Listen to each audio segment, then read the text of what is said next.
Vous êtes en Brocéliande, tout le monde connaît Brocéliande par sa légende, mais ici, vous êtes dans l'histoire vraie de Brocéliande. Tout le monde travaillait pour les forges de Paimpont.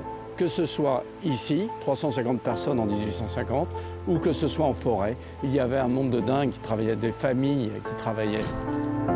C'était les forges les plus importantes de Bretagne parce qu'elles ont subi 2 révolutions industrielles. Les hauts fourneaux au charbon de bois, Louis XIV à peu près, et puis les hauts fourneaux au coke, 1830, une seconde révolution industrielle dans laquelle nous sommes encore. J'ai eu ces forges en partie par ma maman, qui l'a détenue de ses ancêtres. La partie industrielle était dans un état assez pitoyable, c'était ruine et ronce.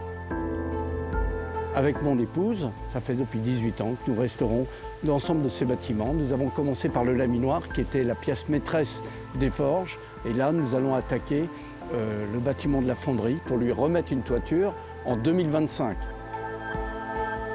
À l'intérieur des bâtiments, nous avons des colonnes en fer de fonte. C'était exceptionnel.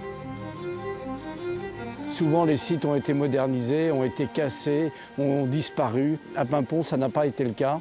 Et quand les visiteurs viennent nous voir, ils en sortent très émus de cette histoire des forges de Paimpont. On a des souvenirs très forts. Mes parents se sont mariés dans la chapelle, donc vous comprenez que ce site, on l'a dans la peau. Ça demande beaucoup d'argent et nous recherchons bien sûr des gens pour nous aider. Nous avons ouvert un mécénat avec la Fondation du patrimoine que nous remercions et nous avons l'aide de la région Bretagne. Si nous n'avions rien fait à notre génération, on ne serait pas là pour parler des forges de Paimpont.